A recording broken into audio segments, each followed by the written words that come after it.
అందరికీ నమస్కారం. సురాగాల పల్లకి రాగం తానం పల్లవికి స్వాగతం సుస్వాగతం. వేల కాని వేళ ఊరు దాటుతున్నాం. పలికే మంత్రం హనుమంతం. నిద్రలో పీడకల వచ్చి ఉలిక్కిపడి లేచాం. స్మరించే నామం శ్రీ ఆంజనేయం. మారుతి మననం బతుకును సరళం చేస్తుందని నమ్మకం.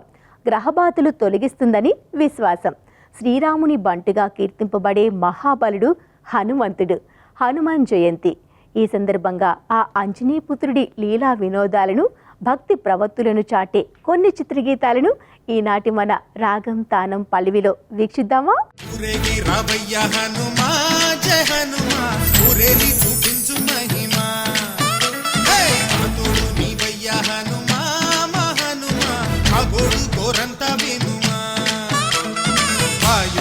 హనుమ మా వాడవయ్యా హనుమ రామభక్త హనుమ మా రక్షణీవే వినుమ మమ్ము ఆదుకోరావయ్యా ఆంజనేయ ఆపదగాయ చూపించరాదయ మమ్ము ఏలుకోరావయ్యా రాక్షసమాయ హతమే చేయ నీ నీడ చాలునయ్యా. హనుమంతుడు సూర్యుని వద్ద విద్యాభ్యాసం చేశాడు. సూర్యుడు గగనతలంలో తిరుగుతూ ఉంటే ఆయన రథంతో పాటుగా తాను ఎగురుతూ విద్య నేర్చుకొని హనుమంతుడు సకల విద్యల్లోనూ వ్యాకరణంలోనూ పండితుడయ్యాడు. నవ వ్యాకరణాలలోనూ మహాపండితుడని హనుమంతునికి పేరు. వివాహితులకు మాత్రమే అర్హత ఉన్న కొన్ని విద్యలు నేర్చుకోవడానికి అనుకూలంగా సూర్యుడు తన కూతురు సువర్చలను హనుమంతునికిచ్చి వివాహం చేశాడని, అయినా హనుమంతుని బ్రహ్మచర్య దీక్షకు భంగం వాటిల్లలేదని కూడా కథ. హనుమంతుని ప్రతి శ్వాసలో హృదయంలో శ్రీరాముడు ఉంటాడు. అందుకే తనను తాను రాముడికి బంటుగా భావించుకుంటాడు. హనుమంతుడు మరియు శ్రీరాముడు మధ్య సంబంధం నిస్వార్థ భక్తి, పరమ విశ్వాసానికి ప్రతీక. హనుమంతుడు శ్రీరాముడికి కేవలం సేవకుడు మాత్రమే కాదు, ప్రాణమిత్రుడు మరియు పరమ భక్తుడు. రాముడిని తన సర్వస్వంగా భావించిన హనుమంతుడు తన జీవితాన్ని రామాజ్ఞ పాలనకే అంకితం చేశాడు. వారి బంధం సేవకుడికి దేవుడికి మధ్య ఉన్న అత్యున్నత భక్తి మార్గాన్ని చూపుతుంది. శ్రీరామ భక్తిలో ఉన్న వాళ్లకు జగమంతా రామమయం అనిపిస్తుంది. కానీ రామభక్త హనుమానికి మాత్రం జీవితమంతా రామనామంగా ఉంటుంది. శ్రీరామచంద్రుడి సేవ కోసమే పుట్టి నిరంతరం రామనామం జపిస్తూ చిరంజీవిగా నిలిచిన హనుమంతుడి గొప్పతనం గురించి ఎంత చెప్పినా తక్కువే. రావణుడు సీతమ్మ వారిని అపహరిస్తారు. సీతమ్మ జాడ కనుగొనేందుకు సిద్ధమవుతాడు హనుమంతుడు. దేవతలకు మ్రొక్కి మహేంద్రగిరి పైనుంచి లంఘిస్తాడు. దారిలో మైనాకుని ఆతిథ్యాన్ని వినయంతో తిరస్కరించి సురస అనే నాగమాత పరీక్షను దాటి సింహిక అనే ఛాయాగ్రాహక రాక్షసుని సంహరించి రామబాణంలా లంకలో వ్రాలుతాడు. చీకటి పడిన తర్వాత లంకిని దండించి మయుని అపూర్వ సృష్టి అయిన లంకలో ప్రవేశించి సీతను వెతకసాగాడు. హనుమంతుడు సీతకు కనిపించి మెల్లగా తన వృత్తాంతమును, రాముని దుఃఖమును వివరించి రాముడిచ్చిన ఉంగరాన్ని ఆమెకు అందించాడు. హనుమంతుడిని ఆశీర్వదించి తన చూడామణిని ఆనవాలుగా ఇచ్చింది. అశోకవనంలో సీతమ్మ తల్లిని చూసిన తర్వాత హనుమ పనిలో పనిగా రావణుడితో భాషింపవలెనని, లంకను పరిశీలించవలెనని నిశ్చయించుకున్నాడు. వెంటనే ఉగ్రాకారుడే వనమును అడ్డు వచ్చిన వేలాది రాక్షసులను, రావణుడు పంపిన మహావీరులను హతము చేసి కాలును వలె మకర తోరణాన్ని అధిష్ఠించి కూర్చున్నాడు. చివరకు ఇంద్రజిత్తు వేసిన బ్రహ్మాస్త్రానికి వివశుడైనట్టు నటించి రావణుడి వద్దకు వెళ్ళాడు. సీతమ్మను అప్పచెప్పి రాముని శరణు వేడి లంకను కాపాడుకోమని, ప్రాణాలు దక్కించుకోమని హితవు చెప్పాడు. హనుమంతుడు రామాయణంలో సీత జాడ కనిపెట్టి రాముడికి సహాయం చేశాడు. సంజీవ పర్వతాన్ని తెచ్చి లక్ష్మణుడిని ప్రాణగండం నుంచి కాపాడాడు. సాక్షాత్తు శ్రీరాముణ్ణే పాతాళ లోకంలో మహిరావుణ్ణి నుంచి రక్షిస్తాడు. కాబట్టి దేవతలకే సహాయం చేసిన హనుమంతుడు తనను నమ్మిన భక్తులను కాపాడకుండా ఉంటాడా? హనుమంతుడికి శ్రీరాముడికి ఉన్న అనుబంధాన్ని వర్ణించడం అంటే అస్సలు మాటలు కాదు. ఆంజనేయ, చేసిన అపచారములకు మన్నింపు వేడితిరా సరి, లేదా తత్ఫలితం అనుభవింపక తప్పదు. రామా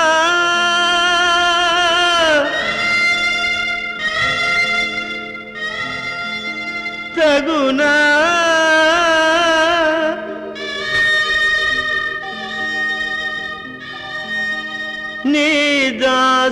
పైన రణభేరివేయ సాకేత సార్వభౌమ సాకేత సార్వభౌమ శరణు శరణయ జానకి రామ కరుణ చూపవా మారుతిపై సాకేత సార్వభౌమ సాకేత సార్వభౌమ.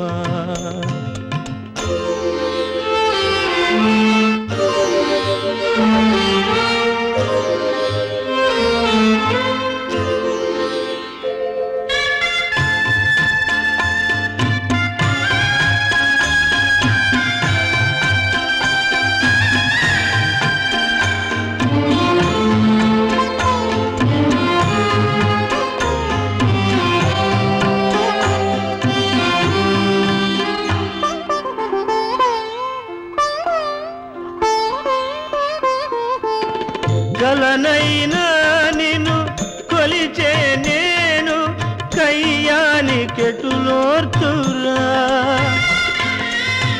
రాచరికానికి హృదయమే లేదా నెయ్యానికెడమీయదా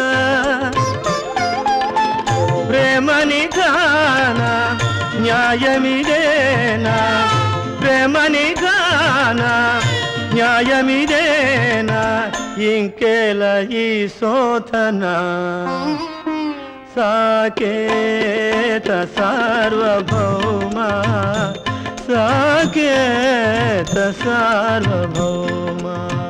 ఈ గీతం శ్రీరామాంజనేయ యుద్ధం చిత్రంలో ఉంది. రచన గబ్బిట వెంకట్రావు, సంగీతం కెవి మహాదేవన్ అందించారు. బాపు దర్శకత్వం చేసిన ఈ గీతాన్ని కె రఘురామయ్య ఆలపించారు.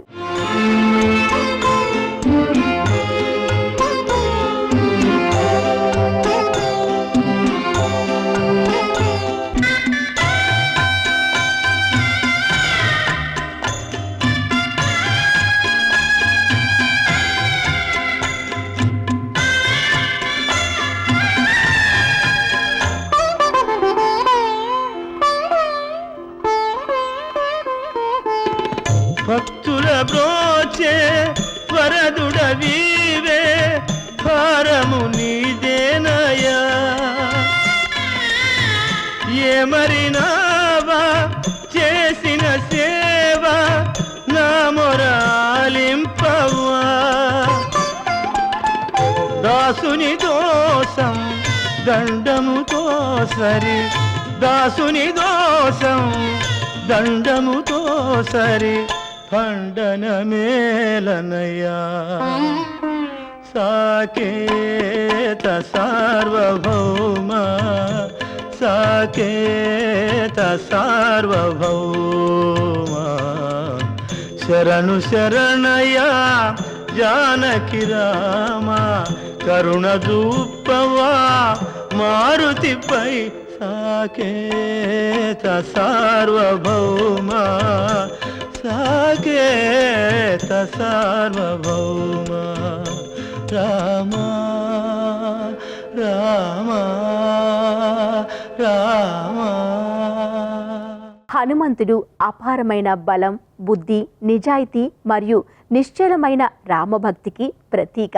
సీతారాముల సేవ కోసం జన్మించి సంకట మోచనుడిగా, భక్తుల కష్టాలను తీర్చే చిరంజీవిగా ఆంజనేయుడు పూజింపబడతాడు.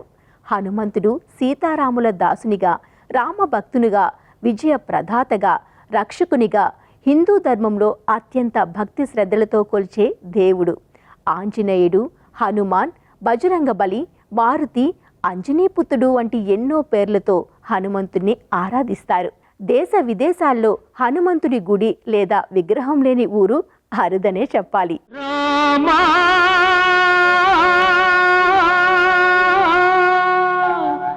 రఘురామా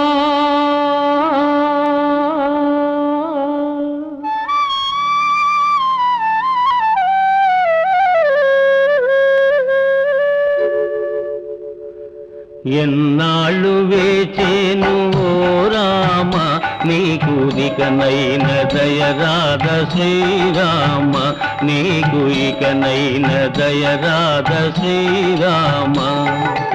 ఎన్నాళ్ళు వేచేను ఓ రామ, నీకు ఇకనైన దయరాధ శ్రీరామ, నీకు ఇకనైన దయరాధ శ్రీరామ.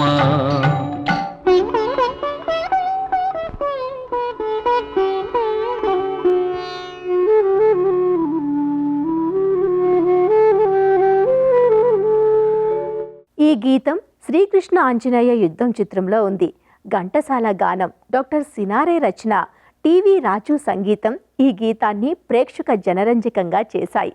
హనుమ రామ భక్తికి అద్దం పట్టే ఈ గీతం భక్తి సాగరానికి ఒక చుక్కానిలా మారింది. నీ అండనే చేర రాలేను రామా,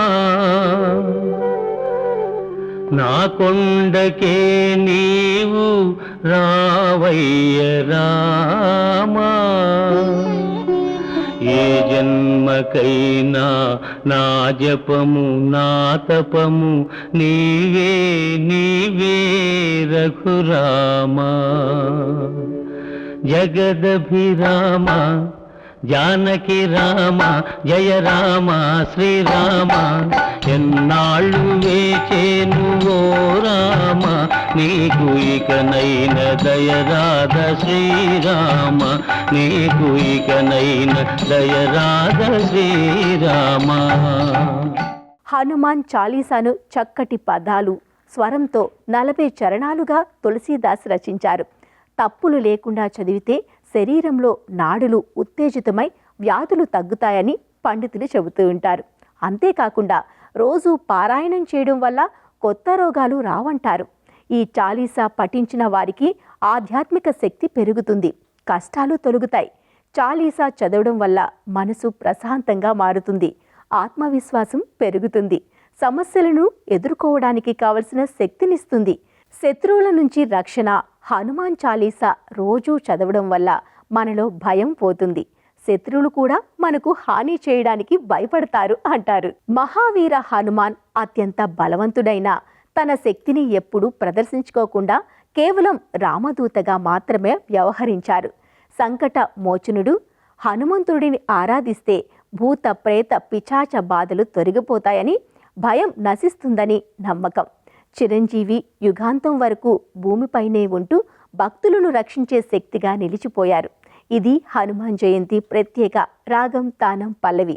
మరో చక్కని ఏకాంశ గీతాల కదంబంతో మళ్ళీ కలుద్దాం. అందరికీ మరోసారి హనుమాన్ జయంతి శుభాకాంక్షలు. నమస్తే. ఆంజనేయా ప్రసన్నాంజనేయా, శ్రీ ఆంజనేయా ప్రసన్నాంజనేయా, శ్రీరామ పద పద్మ సేవా ప్రమేయ. మాం పాహి పాహి,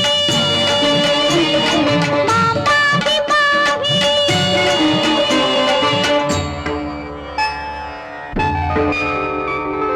తతో రావణ నీతాయా సీతాయా శత్రుకర్షణః ఇయేష పదమన్వేష్టుం చారణాచరితే పథి.